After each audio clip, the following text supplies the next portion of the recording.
ಬೆಂಗಳೂರಿನ ಲಾಲ್ಬಾಗ್ನಲ್ಲಿ ಫಲಪುಷ್ಪ ಪ್ರದರ್ಶನದ ವೈಭವ ಜೋರಾಗಿದೆ. ವೀರರಾಣಿ ಕಿತ್ತೂರು ಚೆನ್ನಮ್ಮ ಹಾಗೂ ಕ್ರಾಂತಿವೀರ ಸಂಗೊಳ್ಳಿ ರಾಯಣ್ಣ ವಿಷಯಾಧಾರಿತ ಪ್ರದರ್ಶನ ಸಾರ್ವಜನಿಕರ ಕಣ್ಮನ ಸೆಳೀತಾ ಇದೆ. ಹೇಗಿದೆ ಈ ಫಲಪುಷ್ಪ ಪ್ರದರ್ಶನದ ವೈಭವ? ಫ್ಲವರ್ ಶೋ ಕಣ್ತುಂಬಿಕೊಳ್ಳಲು ಬಂದ ಜನರ ರೆಸ್ಪಾನ್ಸ್ ಹೇಗಿದೆ ಅಂತಲೇ ತೋರಿಸ್ತೀವಿ ನೋಡಿ.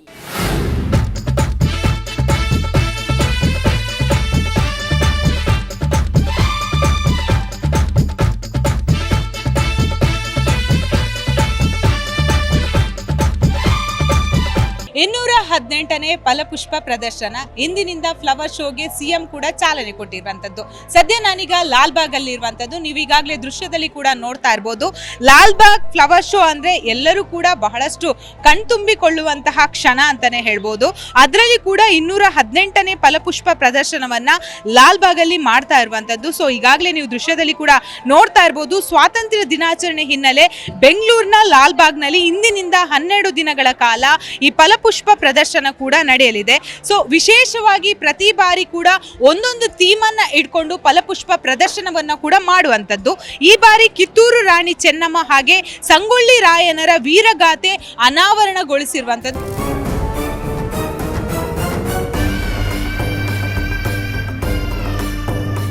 ನೀವು ದೃಶ್ಯದಲ್ಲಿ ಕೂಡ ನೋಡಿದ್ರಿ. ಸೊ ಮುಂಜಾನೆ 6 ಗಂಟೆಯಿಂದ 9 ಗಂಟೆವರೆಗೆ ಕೂಡ ಲಾಲ್ಬಾಗ್ ಫ್ಲವರ್ ಶೋ ವೀಕ್ಷಣೆಗೆ ಕೂಡ ಅವಕಾಶವನ್ನ ಕೂಡ ಮಾಡಿಕೊಟ್ಟಿರುವಂತದ್ದು.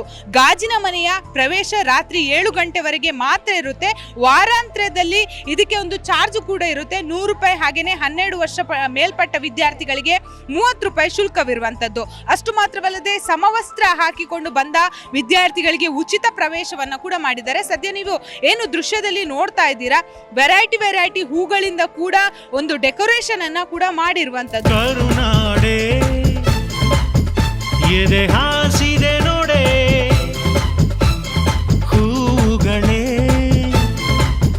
ಶುಭ ಕೋರಿದೆ ನೋಡೆ. ಪ್ರತಿ ವರ್ಷ ಕೂಡ ಬೇರೆ ಬೇರೆ ಕಡೆಗಳಿಂದ ತಂದು ಫಲಪುಷ್ಪನ ಪ್ರದರ್ಶನವನ್ನು ಕೂಡ ಮಾಡಲಾಗುತ್ತೆ. ಈ ಬಾರಿ 11 ಲಕ್ಷ ಜನ ಬರುವ ನಿರೀಕ್ಷೆ ಇರುವಂತದ್ದು. ಸೊ ಹೀಗಾಗಿ ಸದ್ಯ ನೀವು ದೃಶ್ಯದಲ್ಲಿ ಏನ್ ನೋಡ್ತಾ ಇದ್ದೀರಾ, ಸೊ ಇದು ಆಂಥೋರಿಯಂ ಆಗಿರ್ಬೋದು, ಗುಲಾಬಿ ಆಗಿರ್ಬೋದು, ಜರ್ಬೇರ್ ಆಗಿರ್ಬೋದು, ಆರ್ಕಿಡ್ ರೆಡ್ ಹಾರ್ಟ್ ಪೋಕರ್ ಆಗಿರ್ಬೋದು, ಆಸ್ಟೋರಾ ಮೆರಿಯನ್ ಲಿಲ್ಲಿ, ಪೋಷಿಯಾ ಸೇರಿದಂತೆ ಹಲವು ಹೂಗಳ ಬಳಕೆಯನ್ನು ಕೂಡ ಮಾಡಿರುವಂತದ್ದು. ಸದ್ಯ ಈ ಬಾರಿ ಕೂಡ ವಿಶೇಷವಾದಂತಹ ಥೀಮ್ ಅನ್ನ ಇಟ್ಕೊಂಡು, ಯಾಕಂದ್ರೆ ಸಿಎಂ ಕೂಡ ಇದರ ಬಗ್ಗೆ ವೀಕ್ಷಣೆಯನ್ನ ಮಾಡಿ ಬಹಳಷ್ಟು ಇದರ ಬಗ್ಗೆ ಹೊಗಳಿರುವಂತದ್ದು. ಯಾಕಂದ್ರೆ ಬಹುತೇಕವಾಗಿ ನೀವು ದೃಶ್ಯದಲ್ಲಿ ನೋಡ್ತಾ ಇರುವಂತಹ ಹೂಗಳೇನಿದೆ, ಪ್ರತಿದಿನ ಅಂದ್ರೆ 2 ದಿವಸಕ್ಕೊಮ್ಮೆ ಇಲ್ಲಿ ಹೂಗಳು ಬಾಡಿದ್ರೆ ಅದನ್ನ ಬೇರೆ ಪಡಿಸುವಂತದ್ದಾಗಿರ್ಬೋದು, ಅದಕ್ಕೆ ನೀರು ಸಿಂಪಡಿಸುವಂತಹ ಕೆಲಸವನ್ನ ಕೂಡ ಮಾಡ್ತಾರೆ. ಸೊ ಬಹುತೇಕವಾಗಿ ಸಿಲಿಕಾನ್ ಸಿಟಿ ಮಾತ್ರವಲ್ಲದೆ ಬೇರೆ ಬೇರೆ ಜಿಲ್ಲೆಗಳಿಂದ ಕೂಡ ಫಲಪುಷ್ಪ ಪ್ರದರ್ಶನಕ್ಕೆ ಬರ್ತಾರೆ. ಆದ್ರೆ ವೀಕೆಂಡ್ ಆದ ಕಾರಣ ವೀಕೆಂಡ್ ಅಲ್ಲಿ ಬಹಳಷ್ಟು ಜನ ಸೇರುವ ಸಾಧ್ಯತೆ ಇರುವಂತದ್ದು. ಸೊ ಇಂಡಿಪೆಂಡೆನ್ಸ್ ಡೇ ಪ್ರಯುಕ್ತ ಈ ಫಲಪುಷ್ಪ ಪ್ರದರ್ಶನವನ್ನ ಕೂಡ ಈಗಾಗಲೇ ಆಯೋಜನೆ ಮಾಡಿರುವಂತದ್ದು. ಸೊ ಅದರಲ್ಲಿ ಕೂಡ ಮಕ್ಕಳಿಗೆ ಆಗಿರ್ಬೋದು, ಹಿರಿಯರಿಗೆ ಆಗಿರ್ಬೋದು, ಸೊ ಇಲ್ಲಿನ ಅಂದ್ರೆ ಇವತ್ತು ಏನು ನಿರ್ಮಾಣ ಮಾಡಿರುವಂತಹ ಕಿತ್ತೂರು ಕೋಟೆ ವೀಕ್ಷಿಸಿ ಜನರಿಗೆ ಅವಕಾಶ ಮಾಡಿಕೊಟ್ಟಿರುವಂತದ್ದು. ಸೊ ಇದು ಸ್ವಾತಂತ್ರ್ಯ ವೀರರಿಗೆ